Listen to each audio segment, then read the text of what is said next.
Is anyone else happy to just have a break from it all?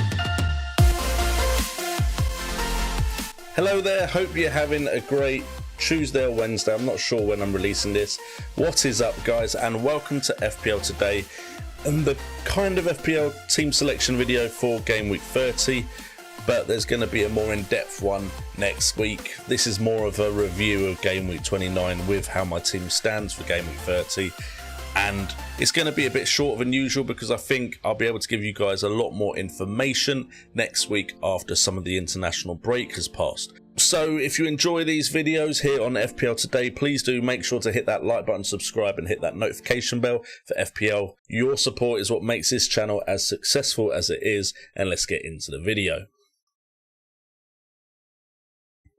So guys, we start off with how I did in Gameweek 29, and to be honest, it was one of those game weeks that I've been having quite a lot recently where a few decisions here or there could have made such a massive difference to my rank and the way my season has been going. But unfortunately, as usual, we're on the wrong side of the calls. We start off with the 4 players that did return for me. We did have Rafinha as captain, who turned out to be the second best player out of the players I had in my starting team, 2 captains, so I can't be too upset about that. Bamford would have been the better choice and is the person I said I'd captain on the Wildcats stream, of course. And as usual, I go and change my mind, and I shouldn't have, but happy with Rafinha and Bamford's returns. And then Antonio getting assists in his game against Arsenal, where West Ham were 3-0 up and then managed to draw 3-3. Very disappointing result there. And Kane, of course, managing to get a penalty and scoring for his 7 points, and he was my vice-captain. But that was it for points, unfortunately, as we look at the rest of the team, and Shaw is only there just because I really didn't like the look of this with only 3 defenders. But we saw that Grealish didn't start, even though it was rumoured that it was possible he would. We're holding on to him because of next game week, unless we wildcard. And then we've got Bale as well, who didn't start in the game against Aston Villa. Really disappointing in that one. I thought with Son out, they'd really want Bale there because of needing goal threat, and Bale and Kane being the ones that have really provided that recently. But yeah, Bale's obviously done something to annoy Mourinho and now looks like a very bad pick. Bale could have been Lingard, which is what really hurts, because Lingard, of course, would have got me a lot more points.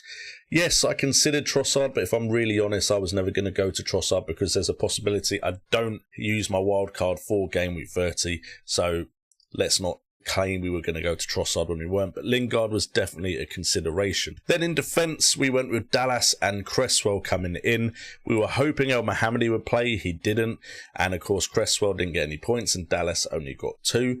We were considering Veltman. That was a player I'd mentioned a lot previously to bring in, but again, didn't bring him in because potentially I'm not wildcarding for Gameweek 30. So we went for a side that would be stronger in Gameweek 30, and that has really hurt my points in Gameweek 29. On the bench, only Areola played. He managed to get 1 point, and the rest, of course, were hit with the blank game week, and that means we got 44 points with a -4. That brings us down to 216,096, with overall points at 1,821, well above the average of 25, but the problem is a lot of the players around me are going to be the players that prepared or had a free hit for this game week. So we did see a drop in rank, and we're still floating around that 200k mark.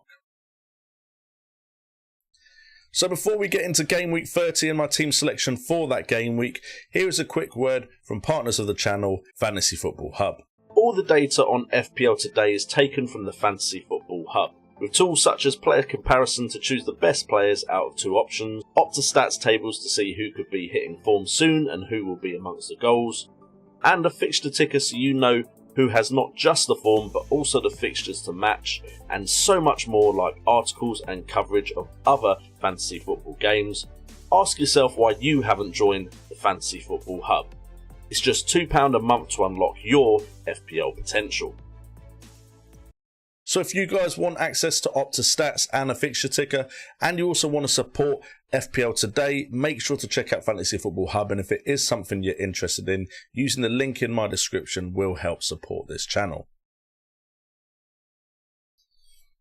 So Game Week 30, and we're looking at, hopefully, kicking on with the rest of the season with a really positive light.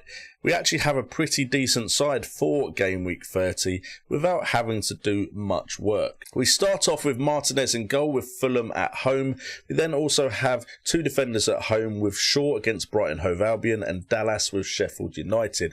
Hopefully clean sheets in both of these, Sheffield United not scoring lots of goals and Manchester United being pretty good defensively. We also have Stones with Leicester away, not the greatest of fixture for Stones, but Man City have been really good recently and very good defensively. And also Cresswell with Wolves away. Wolves again, not a team scoring lots of goals, and Cresswell is capable of getting some assists. So very hopeful for the back five in this one. Then in midfield, we do have the problem of Bale. Is he going to start? Is he not? Now we're a bit worried that Mourinho just isn't going to play him. We have Rafinha against Sheffield United at home. Happy to keep him in for that one. We have Gundogan against Leicester away. Again, like I said, with Stones, not the greatest of fixtures, but Man City are the best team in the league right now. And of course, captain armband currently on Bruno Fernandes with Brighton Hove Albion at home. Yes, they've just had a great performance against Newcastle, but hopefully Man United bring him back to earth with a Bruno Fernandes hat-trick.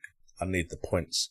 And then up front we have Antonio with Wolves away yet again, and also Kane with Newcastle away yet again. He currently has the vice-captaincy armband at the moment, and we're hopeful for Kane to carry on his current form. And then on the bench, and as you can see from the bench, it's not terrible with Areola against Aston Villa. We have Bamford against Sheffield United if he's fit, Grealish against Fulham if he is fit, and then of course the El Mohammedi situation with Fulham if he is in contention, but that doesn't look likely with Matty Cash being back.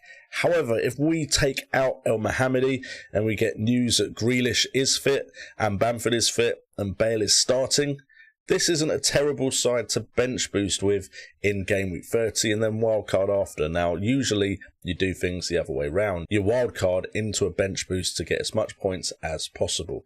And that is still a possibility. However, I kind of want to play my wildcard with the full focus being on the first 11 to maximise points afterwards.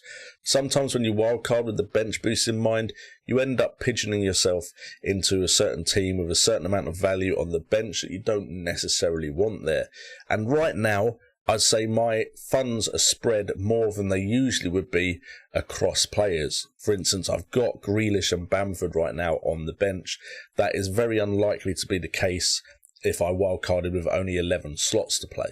What we will be doing this week, though, is we will be considering a wildcard in Game Week 30 and then the bench boost as well, seeing what we can do. And that will, of course, be in videos that are here on this channel for you next week. So if you want to, make sure to hit that subscribe button and that notification bell to be informed when those videos go live. Anyway, guys, that is it for this video. Yes, it was a bit shorter than usual, but I don't want to talk too much without having enough information to really make this video worthwhile. So if you have enjoyed this video, please do hit that like button, subscribe and hit that bell for FPL. And also let me know how your blank Game Week 29 went in the comments down below. I've been JNO, this has been FPL Today, and remember, it's all about the game.